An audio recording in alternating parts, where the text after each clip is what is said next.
Okay, we are here today at the home of Kathi Brock in Denver, Colorado, and we will be conducting an oral history. Today is Wednesday. And what is the date today? March 14th.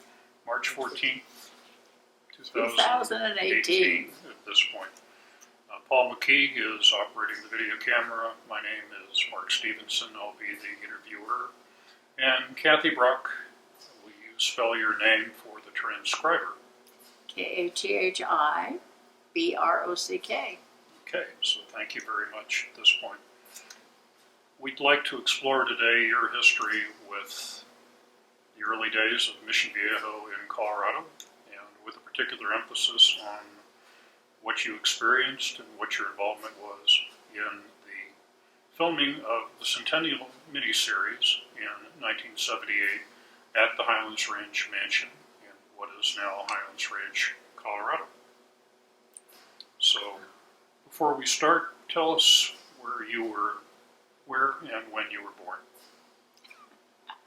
Well, I'll tell you, I was born in Wyoming and moved to Denver when I was a wee child of like 3 months, so I consider myself to be a native Denverite.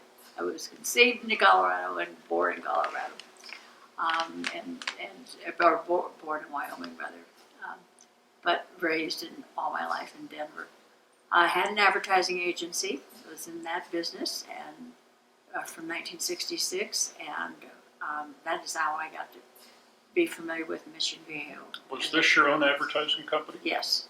Okay. At one time, when I first began with Mission Vieho Company, I worked for someone, a Prescott company, and then in that interim of 1978, I formed my own advertising agency, and Highlands Ranch became my client. Mm-hmm. But before that, Mission Vieho Company in Aurora, their community in Aurora, was a client. Okay, well, let's start with that chapter of your life. How did you come to get involved with Mission Vieho, Aurora? We had a very deep involvement with a lot of builders in Denver. It was a specialty of the particular advertising agency that I was working for at the time. It wasn't the only clients that we had, but that was a specialty. And because we had familiarity with the new home construction in Colorado, Mission Vieho came to us and asked us if we would be interested in talking to them. We were, of course, at the end of a long series of advertising agencies that they had gone through, and they had never quite discovered the successful formula that they had in California. And a lot had to do with the product they were building, and also people not knowing who Mission Vieho Company was. They had a sterling reputation in Southern California, but not so much a reputation compared to some of the Colorado builders that were far better known than the Mission Vieho Company. So There was certainly some don't Californicate Colorado attitude in the early 70s. absolutely, we had a governor that was led an entire band on if you don't build it, they won't come. We didn't build it, and they came anyway. So You're speaking of Dick Lamb, I I assume. was speaking of Dick Lamb, and then the successor, Roy Romer, who happened to be the governor at the time when Mission Vieho Company bought Highlands Ranch and became the developer of that. What made the agency that you worked with so special at that point relative to home builders? It was simply experience. We understood what it took to, where the buyers were, and what motivated them at the time, and agencies tend to group by specialties. We, as I said, we did other things. We did a lot of banking, and we did fast food, and we did the typical retailers. And home builders were a particular specialty of not only the agency, but of mine particularly. So we talked to Mission Vieho, California, about Colorado project in Aurora, and gave them our best perspective of what perhaps a tweak in the product change that they might make that would be more successful. As it turned out, they began to turn around that project very nicely. At the same time, the land became available in at what is now Highlands Ranch. The Phipps Ranch. The Phipps Ranch. And they began looking at it as because they had the resources and the experience to develop that kind of property. 22,000 acres is My understanding that absolutely was double the amazing. size of the property in California. Yes, exactly, about 10,000 acres. Highlands Vieho, which is the property across the highway, the freeway from them would bring it to about 11,000, I think. Who did you work with here with Mission Vieho, Colorado? To begin with, In it the was a early man named Pat Farrell, who is deceased, but Pat had worked in California. Consequently, we got from all the people from California. He was brought out from Mission, Colorado, or He was brought California. up from California to Colorado. This is Max, by the way, this little creature that is coming and going through the. Yep. And how was he to work with? Pat Farrell was an outstanding personality. He was a very large person. He was a former Marine pilot, full of himself, very attractive gentleman, and knew how to build houses and knew what was called for, how to win this war in California. But he also knew to listen to us, and so he did. And he gave us a fair shot at that. And it was a kind of an interesting story. He called me one morning and he said, "I would like you to charter an airplane, and I would like you to." I said, "We're fine. Where are we going?" He said, I cannot tell you anything. We just have the airplane on a Saturday morning and have a very good photographer with long lens cameras." So I said, "Okay, yes, sir, we can do that." So we met at Centennial Airport, which at the time was Arapahoe County Airport, and we took off, and the pilot kept saying, "Where are we going?" And he said, "You just fly across the highway here." And I realized that we were flying around. I said, "Oh my gosh, that's the Phipps Ranch." And he said, "How do you know that?" What? I said, "Because everybody in Douglas County knows about it. County Which Line year was Road." this now? Pardon? Which year was this that the flight occurred? Probably 1978. Okay. Early 78. And we looked at it and did all the photography. And then the game was to put it together into a slide presentation that Phil Riley was going to take to New York and to present to Philip Morris to see if they would be interested in it. At the time, I believe the Highland Ventures had purchased the property, and so it was a arrangement that the MIssion Vieho company was looking at, because Highland Ventures, I think, probably didn't have the wherewithal or the knowledge to build out that kind of community. That's really a city when you're dealing with 22,000 acres. So at any rate, we worked over the weekend, put together a slide presentation. Phil flew through Denver on Monday morning, I believe, Tuesday morning, on his way to New York, picked up the slide. And in those days, it was carousels. There was no such thing as putting it on a digital. It was in the carousel. He picked it up, took it with him, and off he went. And Philip Morris agreed that they would be interested indeed in this project. So Just for the oral history's benefit, Phil Riley was a principal in Mission Viejo. he was the president of And the MIssion Vieho company, Philip and Jim Morris Tepper was the chief planner. And Philip Morris at some point bought Mission Viejo. Yes, in I believe early 70s, I believe 70s. And Highland Ventures was originally the outfit that was formed when Marvin Davis Yes. bought the Highlands Ranch Yes. after the death of Lawrence Phipps II in the middle of '76, Yes. and proceeded to market the property. Do you know Someone how? that could be. Was it because of Pat Farrell, or were you or anyone else that I think his California people heard of the availability of the Phipps property? I think they heard of the availability. I think Marvin Davis probably reached out to somebody who had some ties to Colorado, who had the wherewithal Because to at that be point, able to buy it and the knowledge to be able to develop it. yeah, at that point, Pat Farrell was already here. Yes. So I assumed he might have had some involvement in letting the California people know that the In- property might be available. Indeed, he may have. I do not know that. There is a picture that's blown up on a large poster board in the Highlands Ranch mansion from the east facing west. And you see lots of fields. Mm-hmm. You see the mountains in the background. And you see the east ranch buildings and then the mansion Right. in the midst of the trees. I suspect those are the pictures that are taken from that airplane. On your trip. Yes. At that point. Well, that's good. So my understanding, it was sometime in the early part of '78 that the transaction closed, and Mission Viejo got the keys to the Phipps Ranch. Is that your understanding too? That would. I think the public announcement was later than that, but I'm not.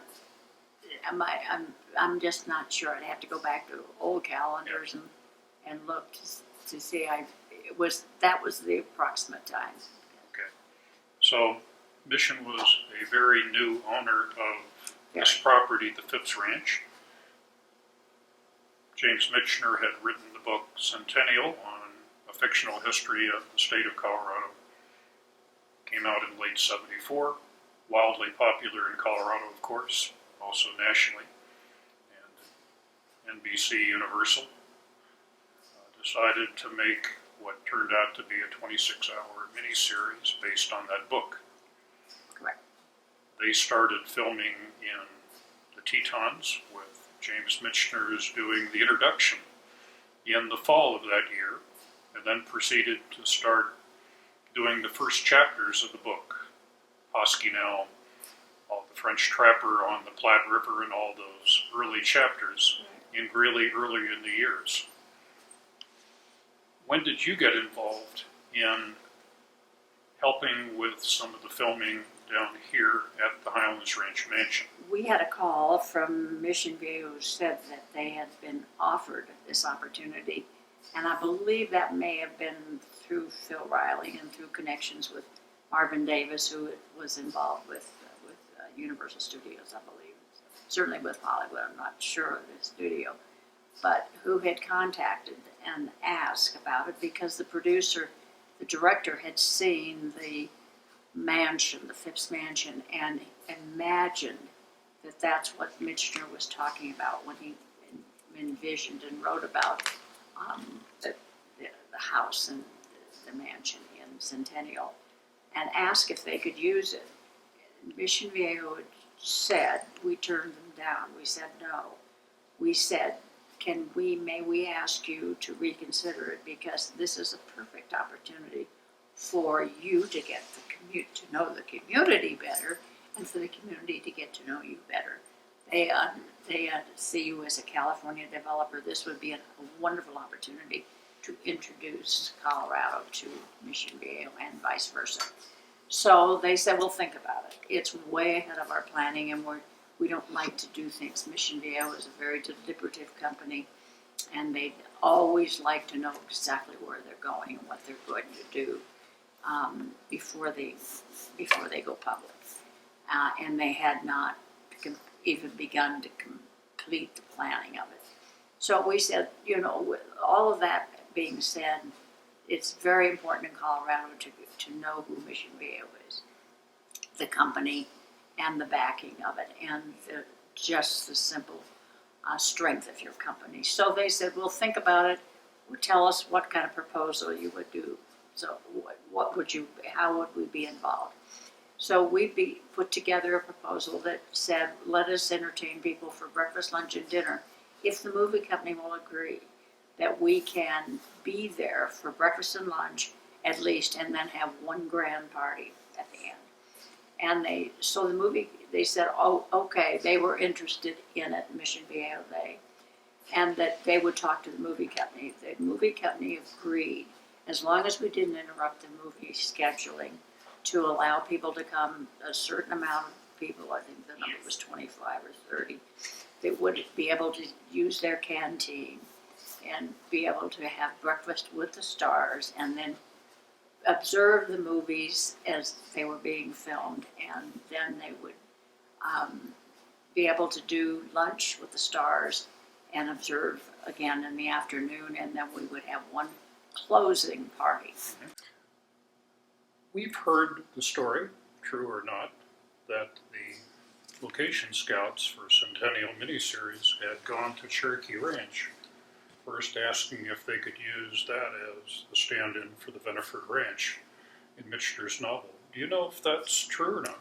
I doubt that it was true, but it could have been. I don't know. I have no knowledge. Okay. Tweet Kimball probably would not have been receptive to it, but the Cherokee Ranch looks nothing like the Phipps Ranch. And so if indeed the producer had that in mind, and that is the way I saw the description that Michener had in the book, Centennial, and that was my recall, it's certainly much more typical of the Phipps Ranch than it was of the Cherokee Ranch. Okay, thanks. We weren't sure if that was true or not. We knew that eventually the Phipps Ranch headquarters building was used. Right. And it had, as you said, more of the facilities altogether.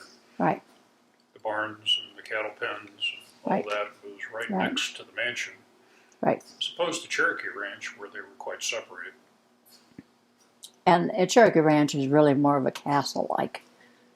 The home of it, the outbuildings, outbuildings are outbuildings.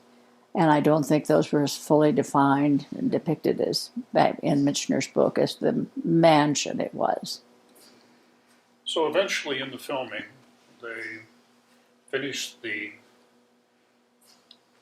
sections that dealt with being on the river at this point, and they got to the age where this large mansion was constructed by the owners of the mansion with Right. their English Veniford, absentee owners yes. at this point. And they got around to the middle of the year, as I understand it, and they were ready to film some of the scenes that would be filmed at the mansion and Right. some of the related outdoor scenes as well. Right. What can you tell me about your involvement with that? We had put together a proposal for MIssion Vieho that said, here's how we would use, let's just say it was a 5-day period. We would do breakfast with the stars, and we would do lunch with the stars, and it would culminate in a large outdoor party, which would be based on the front lawn of the Highlands Ranch mansion. And they accepted that proposal. So we then began to draw the guest list, which included people from Douglas County, Arapahoe County, and Denver County. All of the Dr. Cog group of regional governments, because really Mission Viejo was a very a company that did a tremendous outreach to people, and to say, if we're going to impact you in any way, we want you to know who we are, and we want your input into our plan. It's why they've been so successful in California, and why they've been so successful in Douglas County, is because they did do a lot of outreach to people to say, what are you thinking? How do you feel about this? And certainly they got an earful to begin with of people that were scared to death. Somebody would come along and do 22,000 acres of people, all where are we going to put all those people? So, and as I said, Mission Viejo was not prepared to answer those questions at the time, because they had not done all of their homework and planning. They had no idea quite what they were going to do. They knew approximately what they were do with the property and what it needed to, as far as infrastructure, but beyond that, there wasn't really much done. So it was a just get to know everybody, and there were some wonderful stories, and people were reluctant to come, and they had no idea what they were to what they should expect. But the mansion was a great draw, the shooting of a movie, so people came. No, I think we had very few turndowns. And if they couldn't come for this breakfast, we opened up another breakfast for them to be able to How come. long did the filming go on at the mansion? It was about a week. maybe 10 days, but our part of it was we condensed it into a period of about 5, 6 day period. Someone told me a story that perhaps some Japanese investors came one time and a special lunch was prepared. I don't know about that. I don't know. Refresh your memory, something about a steak and lobster lunch. I think we had very good food, but that again, the food was provided by the movie sets canteen, the cafeteria operation, and trust me, movie stars eat very, very well.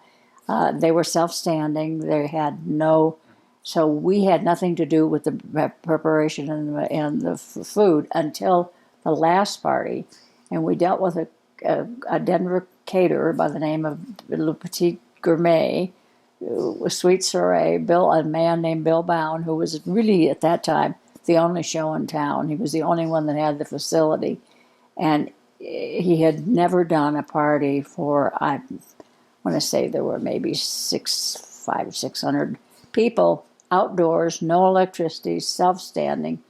And the only electricity was running literally from the house or from the small house in the front, which I believe, I was trying to think of his name this morning. I believe it was the Hume family, Chet Hume. Well, at one point, depending on which house, if it's the one west of the mansion. Yes, one directly west. That was built by Chapman Young. Yes. In 1938.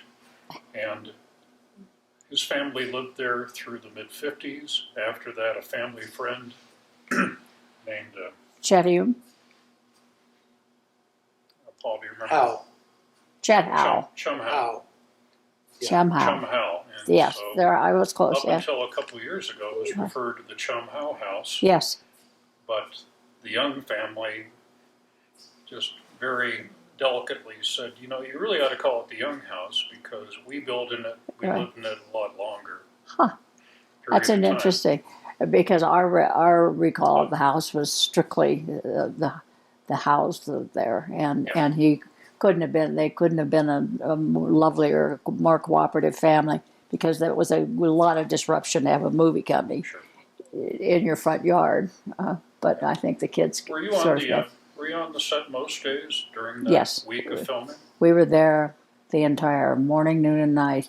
Literally, we would shut down the mansion at night, and if we had any kind of affair going on or any events going on later in the day, we were responsible for the thing. So we were there. What were your favorite memories of being present during the filming? Probably the all-time funny story is when Vanessa Redgrave and I forgot, I can't tell you who this. She was the primary star, but there were 2 or 3 other. They were shooting a movie right by the columns on the front porch of the Highlands Ranch mansion, and all of a sudden there was all this stir, and everybody was screaming, including Mr. Redgrave. And what the camera lights got enlivened an entire hive of bees that had been buried in the wooden banister, the beams, and the bees were all out flying and buzzing and swarming everybody, and everybody escaped inside. And everything was fine except it stopped the movie production. The director was furious. Time is money. They absolutely said, fix it. It's your responsibility. So somehow Mission Viejo was able to get Art Cook, save the day. It was on the scene. He was able to get somebody to come down and capture all the bees, and nobody wanted to kill the bees for sure, and so the bees were all gathered up and taken off to someplace wherever happy bees go. And then the scene could resume the next morning, or the next day. I've heard the story from Jim Teffer before, but I understand there was some difficulty on starting involving Lawrence Phipps III? Starting the movie. Starting the movie production? I'm Are Lori. you aware of any of that? No, Laurie Phipps was difficult all of his life. He was, I think he felt he had certain rights because his grandfather built the house, but and he may have thought that he deserved to be at every party. I don't know. The story as Jim tells it I'm sure Jim would know the story better. was that on the first day of shooting, all the production trucks are lined up at the entrance at County Line and Broadway. And as you said, time is money. Yes.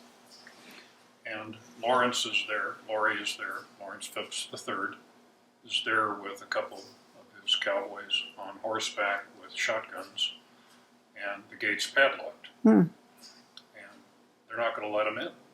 Wow. So the lawyers eventually contact Jim Teffer, who is the Colorado project manager for MIssion Vieho, and they find out, well, what does he want? And he said, well, he wants $10,000. Why? Well, they think that the production trucks that were being brought in by the movie company are going to trample down the grass that could be used as feed, and therefore his ranching operations. My understanding is that MIssion Vieho had allowed Lawrence and his cowboys to stay because there were certain advantages in terms of taxes Right. that the property, until it was developed and the development plan was Right. established, was considered agricultural. It was an operated cattle tax-free. company, right? So, knowing that time is money, Jim agreed at this point, but mentioned a couple other incidents during the filming or otherwise where Lawrence was difficult to work with for whatever reasons. Yeah. I'm not familiar.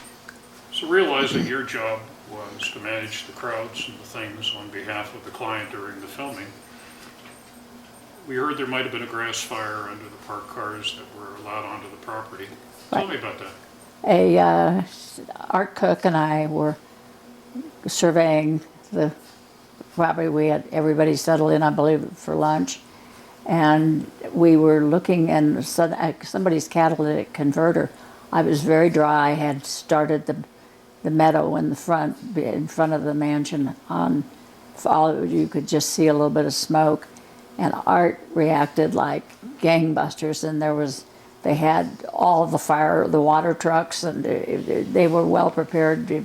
I don't know whether the movie company had done that, or whether MIssion Vieho had done that. I suspect it was the latter, or a combination, a cooperative. That fire was out in such a big hurry and the cars moved with the greatest dispatch in the whole wide world. If you blinked, you might have missed it. So, but it was Art was his usual, very cool self. We can handle this. Got it under control. It could have been a disaster. What other impacts to the community occurred during that week of filming? The one that was probably most desperate, as far as I was concerned, as the public relations and communications, was in order to get people to the ranch, you have to realize there was no C470 or any kind of, other than County Line Road, which was just a ribbon of length, up and down, slow traffic to begin with. And here we had the bus that we were hauling people from somewhere over toward I-25, that they would come and park their cars because of the problem with the little dirt road up to the mansion and traffic. We had hired the old Larimer Square British buses, the double-deckers, and they were slow as they go. And I am leaving the ranch one day in my car, and I see all this traffic, and I see at the head of the line is one of these old British buses with MIssion Vieho Company on the side. And I said two things: get the sign off that bus right now, and get the buses off the County Line Road. This traffic jam is not going to be brought to you by MIssion Vieho Company. Was County Line still, Was it still county road line then? was absolutely terrible.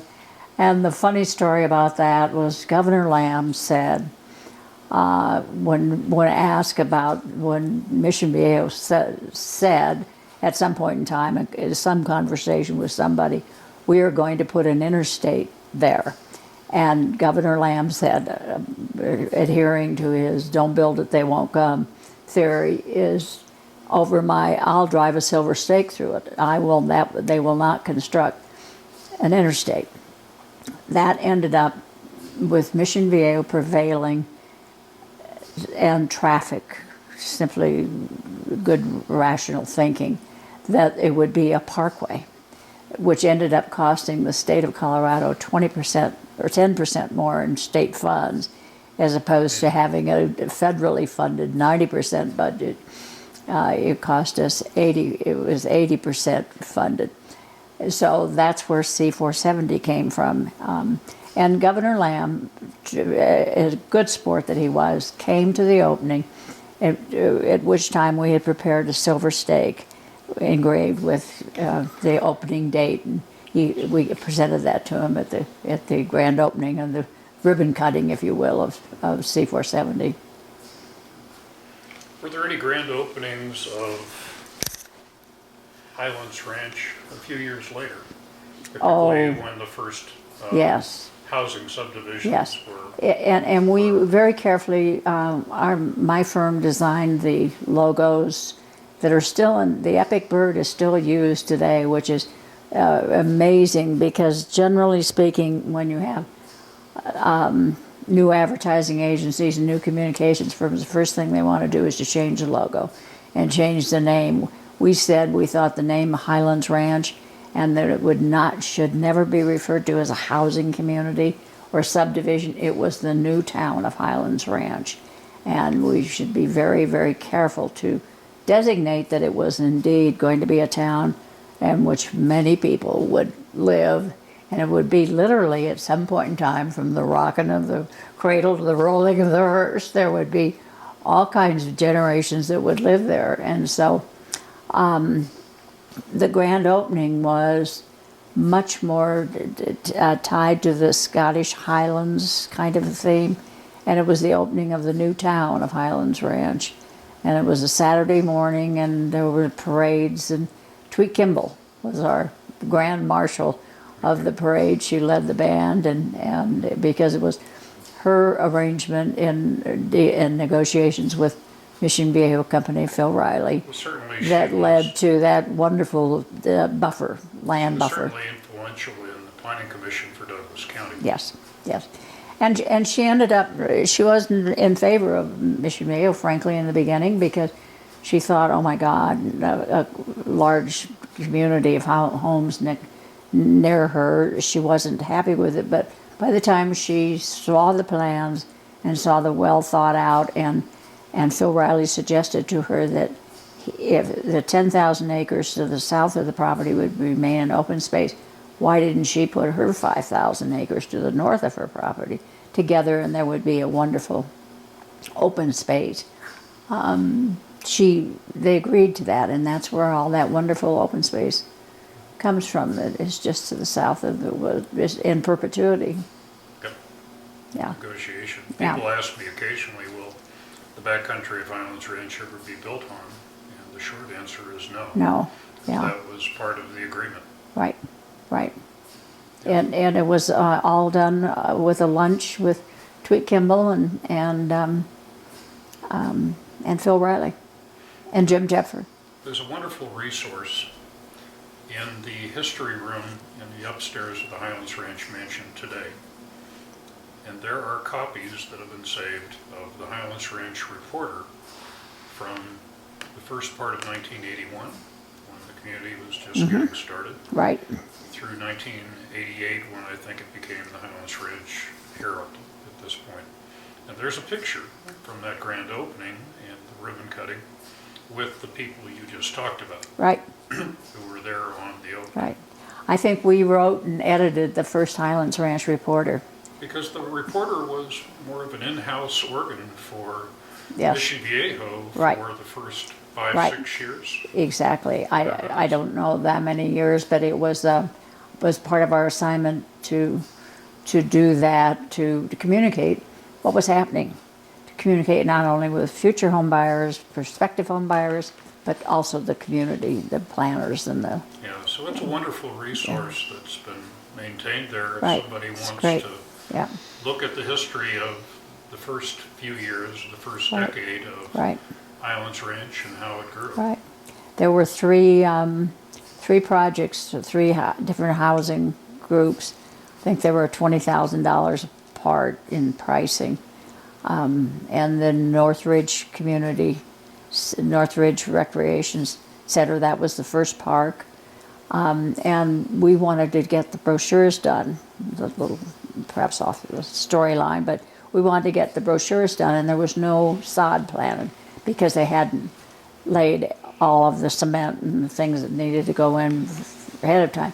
So long before the days of electronic digital, where you could layer in acres and acres of grass, we had a retoucher put all the grass in, layer all the grass in, and the flowers as though it existed, so we could get the brochure printed in time. Today it would not be a problem, but in those days it was a problem. Some of the first subdivisions we've heard about from people even as recently as January, where we did an oral history with Gary Danny. Mm-hmm. Of course, they made a big deal about him being having the first baby born in Highlands Ranch. Right. And though he claims to be the first homeowner who signed on the dotted line to buy a house, but they thought that it would be politically more expedient to give that to somebody who didn't work for MIssion Vieho, so Phil and Kay Scott got the honor. Yes. Did you have anything to do with that process? I think that probably was some recommendation that we had about a better press story. Did you have anything to do with the naming of the first subdivisions or the home models? At that point, MIssion Viejo was either the primary or the exclusive home builder in addition to the community developer. Right. Did you have anything to do with We did. Bayfield came as a name, for example? We did. We named all of the communities and we named all the streets. And how that occurred is I had a call from Jim Tepfer, I believe it was Jim, at late in the afternoon one day, weekday, saying, we need to submit all the names. I didn't realize it, but we need to have all the names of our initial plats for all the streets done by our planning meeting tomorrow morning. For the whole development plan? For the first three. The first phase. First phase. And I said, Jim, it's pretty late in the afternoon. So he said, I need it. I said, okay. So I summoned, there were probably 70 or 80 employees of my agency. And I gathered everybody. I said, a beer and pizza, and we'll meet in the conference room, and we'll work as late as we can. And to the point we got all the thesaurus out, and we went through the wildflowers, we went through the mountain ranges. We obviously we had the grid streets. Broadway would stay, University would stay, Sure. the grid streets, but we named all the others. So if anybody has any complaints about all the wildflowers and all the mountain ranges, it all started with an advertising agency and probably too many beers and too much pizza late in the evening. I'd heard that the first intersection where they built homes was Northridge Parkway and Jackrabbit, Yes, Jackrabbit Lane. True. Yes, yes. which is good. Yeah. Well, that's wonderful. I know later on when others were involved probably in naming some of the newer subdivisions that were built. It was kind of a trivia point. The stuff in the area just west of the current mansion are named after residents of families that lived at the Highlands Ranch Yeah, mansion that's great. long before the Phipps Yeah. in some case. So there's The history Isabella, is there's Eliza, there's a Florence, and whatever.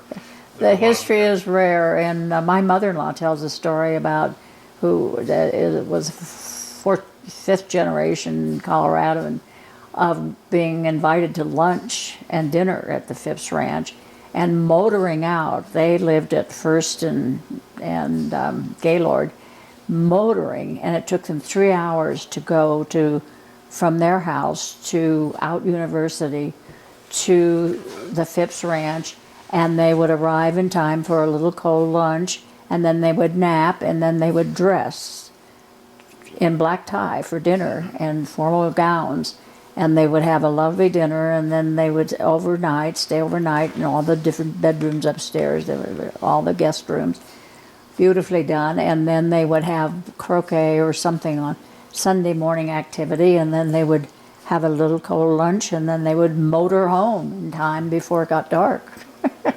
Well, you can imagine, we tell the story as docents at the mansion that before the automobile came into play, that was downtown Vendor, 18 miles to the north. Right. That was an all-day ride. Right, yeah. To come out there. And even when cars in the 20s, in the 30s, it was a 3-hour motoring out on a dirt road, University. And everyone always talked about how County Line and Broadway at the gate entrance there was the end of the world. Unless Right. you were going to the ranch Right, at that point. exactly. So that happens. You wouldn't recognize it today. No, you wouldn't. And it's turned out beautifully. It really was. So after the community got started, you got through the grand opening, you participated in the house organ of the Highlands Ranch Reporter at that point. A lot of active development of community activities in the first few years from reading the reporters. Any color on spring roundups that you invited the public to come out? We For always 2 years, if I remember. Yes, right. Mission Vieho was very generous in allowing people to come on, and they encouraged people to come whom they knew would never be home buyers, but they would be influencers, and perhaps their children would be buyers for future homeowners. So we very often had events at the mansion, including the grand party for the last night of Centennial, where all the movie stars came. They had agreed, that was a part of the arrangement with the movie star, with the contract that Mission Vieho signed with them. How many people came to that? I think there were 500 or 600 people. It was a huge party, and it was so beautifully done because Mission Viejo always did things. There were oysters on the half shell. There were all kinds of shrimp and crab legs. It was really quite an extravagant evening. Bill Bound the caterer thought he had never seen anything like it in his entire life, but the Mission Viejo did things really well. And people were not blown away, but they were very impressed with the quality of the company. It wasn't done to be ostentatious. It was done beautifully, understated, but nicely done. Yeah. Toward the middle of the 80s, Mission Viejo was known to have had a number of corporate parties at the mansion, and there's still pictures that are around from those events. Jim Teffer has talked about the open pit barbecues that Art Cook did, and Right. the family-oriented parties and the games and the catch the greased pig and the softball games Right. on the front lawn, and a number of the other activities, the swimming pool with the slide that was still there at that time. Were you involved in planning any of these? Some of them when one of the interesting events, you asked if we were responsible for closing up the mansion. My associate and I found ourselves there. We'd sent everybody home. The caterers had gone home from an event. And we realized all the lights were on upstairs in the bedroom. And so Lynn was her name, and I said, well, we can do this. So we went from room to room to room. And Lynn said to me, Kat, there's a ghost up here. There's somebody up here with us. And I said, oh, stop it, Lynn. If there is anybody here, they need to be out of here. So I was just poo-pooing it. She said, I mean it, there's somebody here with us. Well, I suddenly, the very suggestion of that, thought maybe there really is. So I said, let's be quick about it. And so but we have to get all these lights out.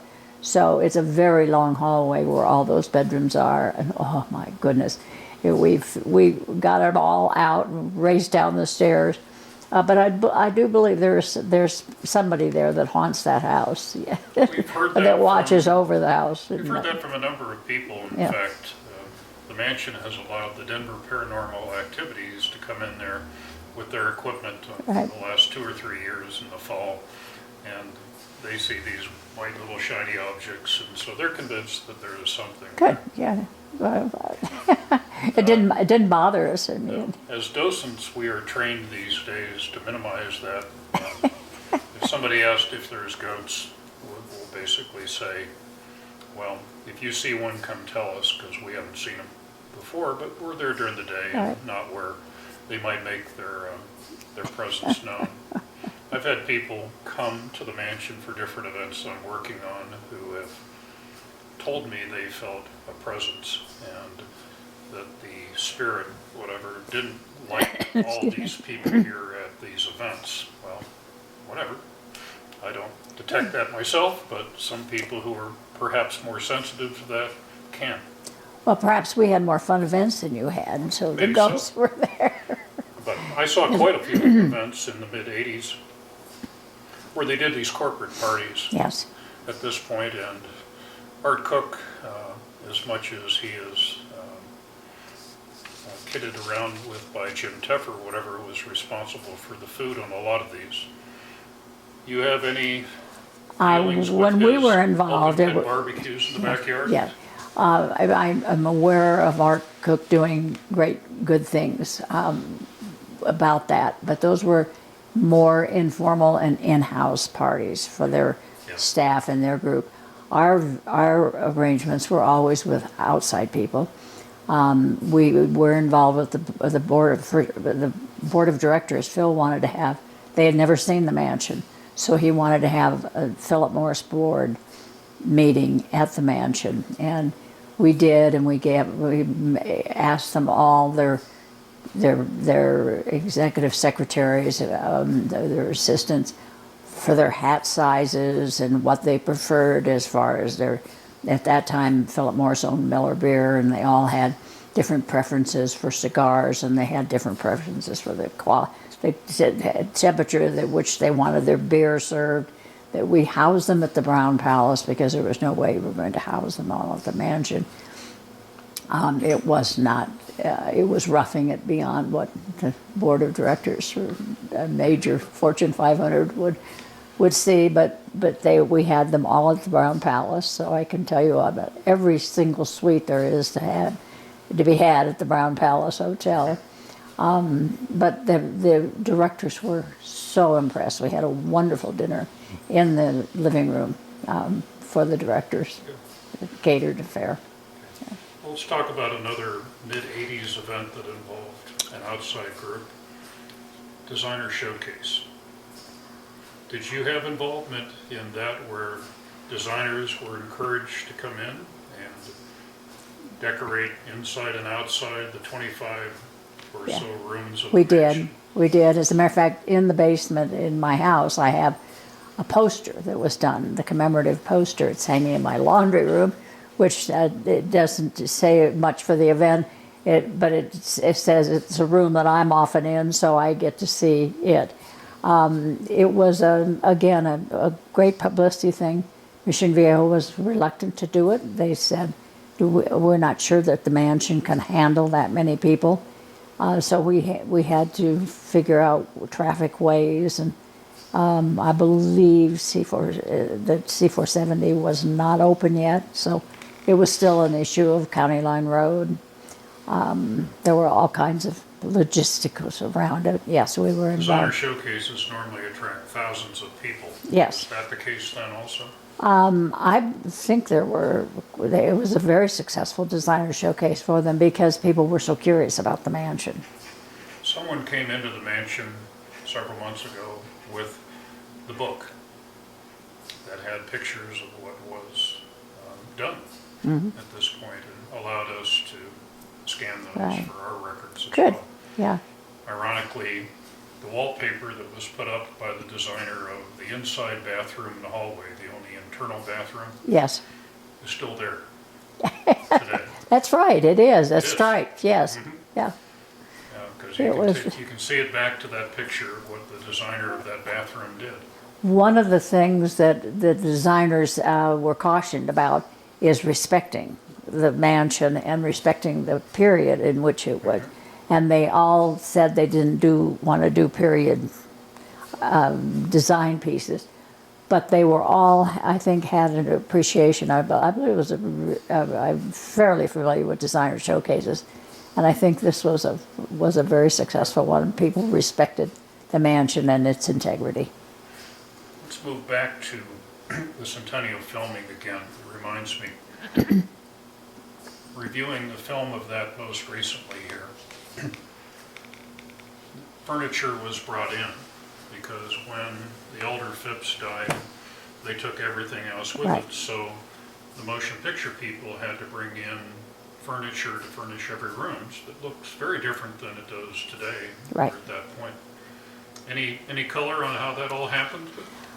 No, because again, it was the movie, the house became theirs for the entire period that I think it was a 2-week period, they had it before, and they did all the fittings and the furnishings and lighting, and they were literally, it was they bought the use of it. And so, and Mission Vieho Company and the agency we had very little to do with it. We were allowed, as part of the contract, to bring people in for, as I say, breakfast and lunch, and then one party See what they're doing. to observe the filming. So long as we weren't in the way of the filming. What other activities occurred in the late 80s there that you had involvement with at the mansion or for Mission Vieho? One of the more interesting things wasn't at the mansion, but was a trip for the community leaders to see what Mission Viejo was really like. It wasn't enough to take pictures and show them aerials of what was happening in California, but to have them get a feel for really the way that it wasn't your typical home builder. It wasn't a typical community builder. It was very much of a understanding of how towns go together, and that these were really planners and not just blue suede California developers. One thing that impressed me the most was all the discussions and the big poster boards of the development plan, Right. as it's called. Right, the new town of Highlands Ranch. Can you share any of your input in the development of the development plan? We were not involved in the development plan. We were only involved in promoting the development plan and making sure that Mission Viejo people, management, leadership, got in front of all the people that could possibly impact the decision to go forward or not go forward. Little funny story, right after they announced their plan and they were meeting with the planners, the Douglas County Commissioners, Jim Tepfer said, "How do they always know we're from California?" I said, "2 things, Jim. Your boots have no stuff on them at all. They're brand new boots. Your Shepler's sheepskins coats are not roughed up. They're all clean. And you step out in traffic as though the pickups are going to stop for you. That's the first sign you're from California.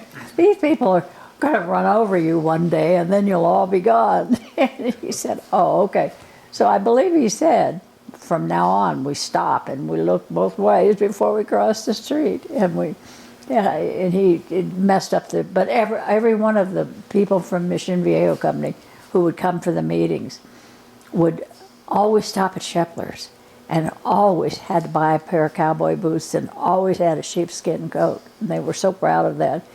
And I remember one of them had been offered an opportunity to come to be a part of the planning, the Colorado group, and turned it down because he loved California, and his family were all there.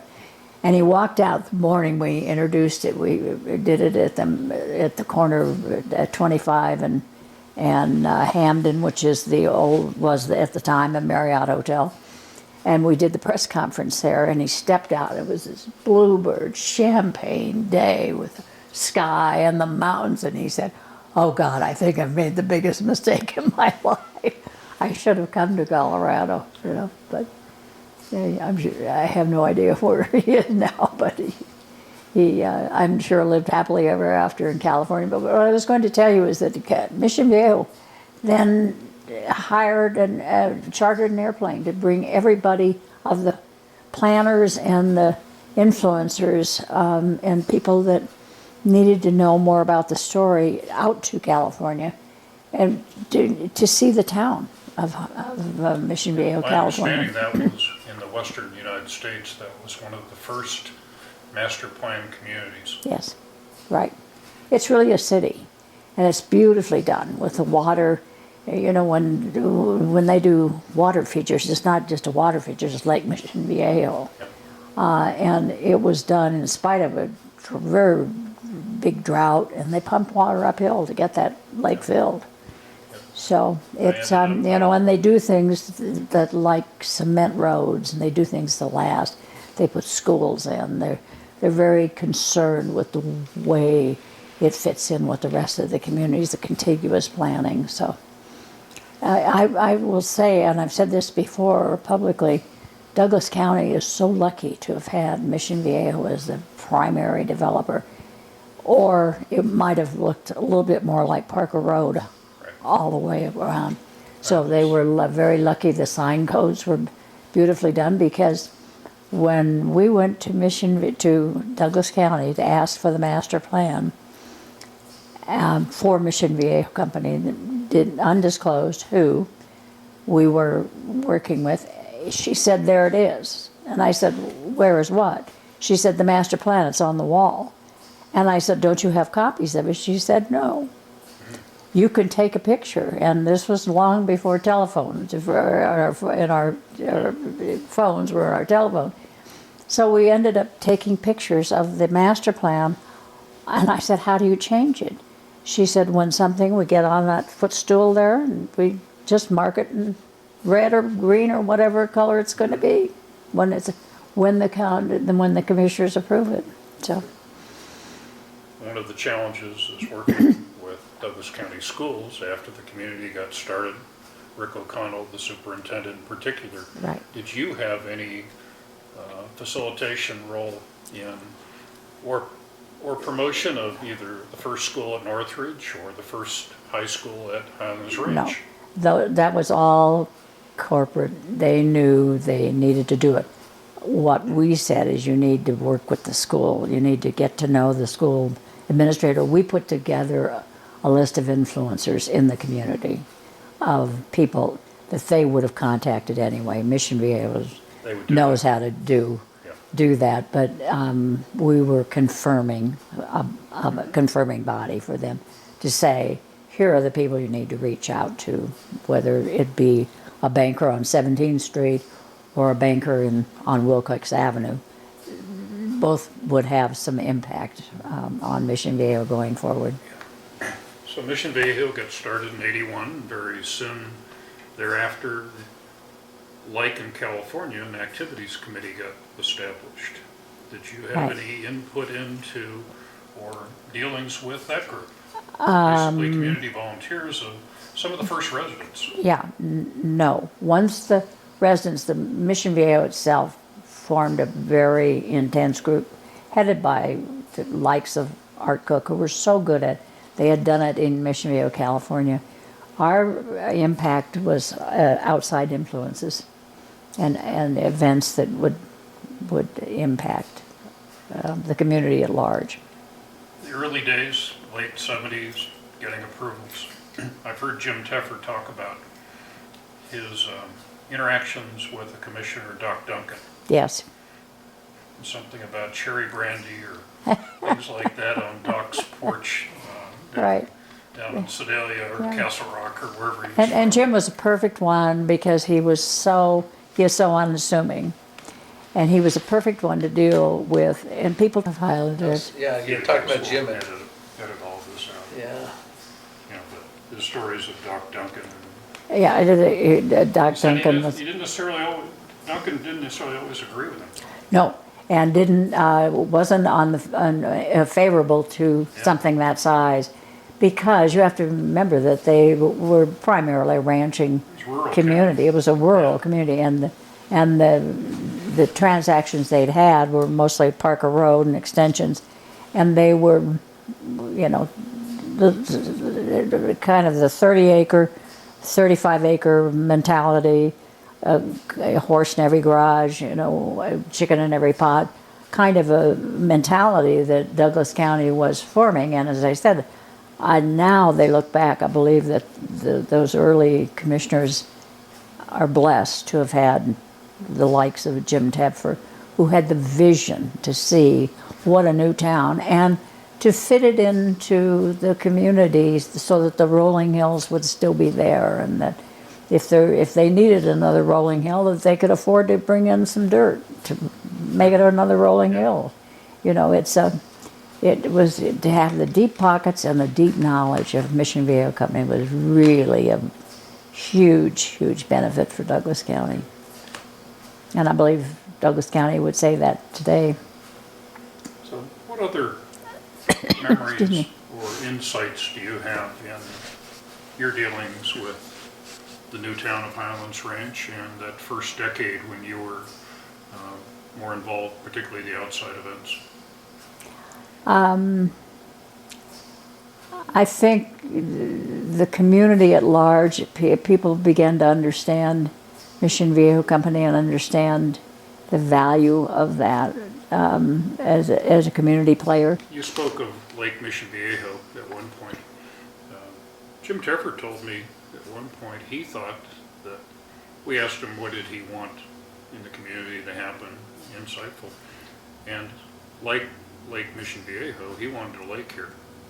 And in fact, the planners had determined that they could make it work and put one not too far from Highlands Ranch Parkway and University. There's a large area there that they said would work, but Right. the financial people said that we could make it work. They felt that they couldn't charge enough for the lot premiums for the lots adjoining the lake Right. to make it work, and it didn't happen.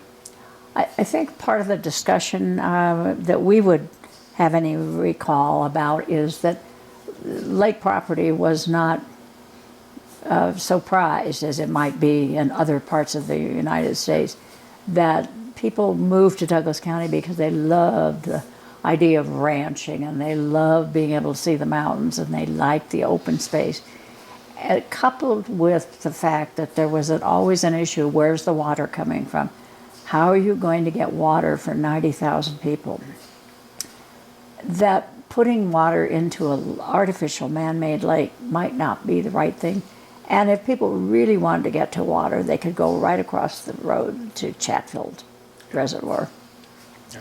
So I think Jim became content with, and the allure of the open space. Yeah. Well, Kathi, thank you for what you've been sharing here. Could you give us a little more background on your company, you know, its name, and what you put together to work with Highlands Ranch? Thank you for the question. My company was Brock and Associates, and we were the marketing, communications, and advertising agency for Highlands Ranch, Mission Vieho, Colorado, as a housing project, and for Highlands Ranch, the new town of Highlands Ranch.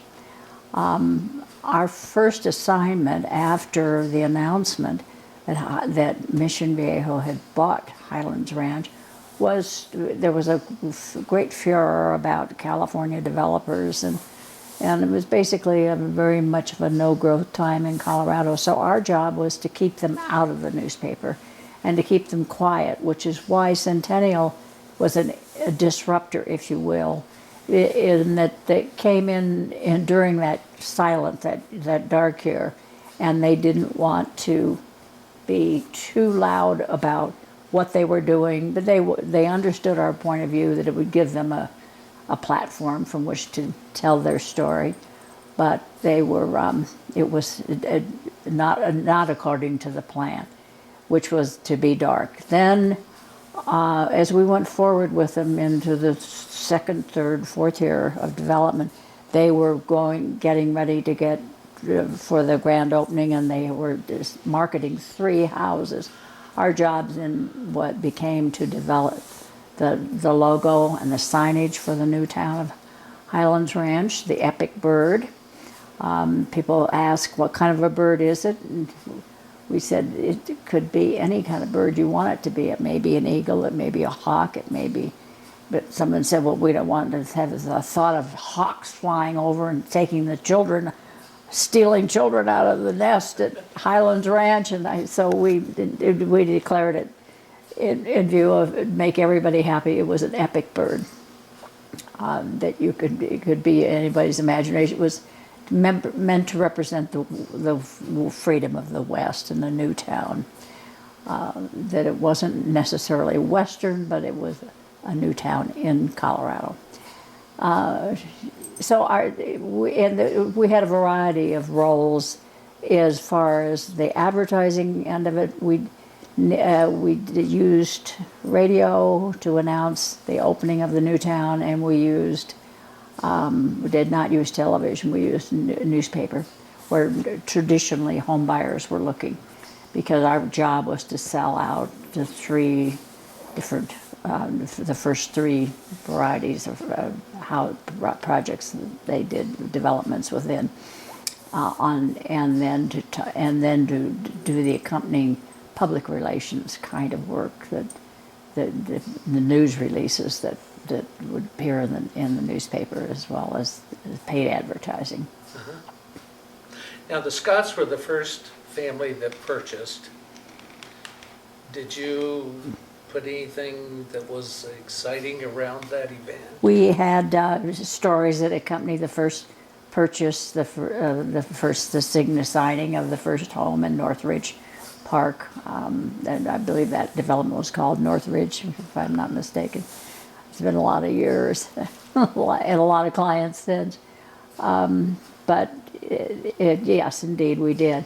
And then we talked about that we would have the first baby that would be born, and we would commemorate, on the first wedding, we would commemorate all of those monumental family kinds of events, because Highlands Ranch was a family community. It was basically a big wheel community in the beginning. Now it is full cycle, in that you can go and buy your first home, and then you can, as Jim Tepfer has done, retire in a beautiful retirement community. Yeah. When you're speaking of first, Outlet where... speaking of first, Yes. I've seen some pictures from some stories about the first Thanksgiving, 1981. Were you involved in any of that promotion? We were. Where Mary Putnam and others on the very limited Mission Vieho staff dressed up in either Pilgrims. pilgrim outfits or Yes. Art Cook with the turkey outfit. Yes. I believe that was more in-house. That was in-house? A kind of an event planning. They were very involved in that. One other event group involvement that the agency had is in trying to make Mission Viejo a more Colorado company. We were asked what organizations they should support. So we had something called the Colorado Corporate Communications Committee, and sometime when you want to get Jim Tepfer going, ask him about how much he loved the Denver Art Museum and how much he loved the certain kinds of modern art. Jim is not a contemporary art fan, and he could not believe that something that won the event that year was a paint can in the middle of a floor with a paint drop cloth around it and a ladder, and that won the contemporary art, and he was just appalled by that. So we would shoo him out and of the meetings and say, Jim, your opinion isn't. We don't need it today. Thank you very much. But he said he just didn't have much of a tolerance for the ballet or symphony or any of those kind of fancy things. That was really more Phil Riley's thing. But the company was really good to be involved in Colorado nonprofit organizations that supported the cultural world.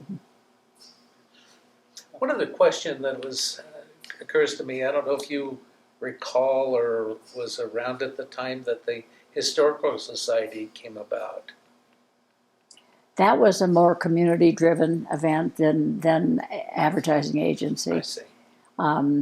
Once the community had its own residents, and it had it developed a great sense of pride of ownership, and there was a very active, led by Art Cook, because they had done it very, very well in Mission Viejo, California, and they took the show on the road literally and activated the Highlands Ranch, and people from the very first day they were extraordinarily proud to be residents of Highlands Ranch.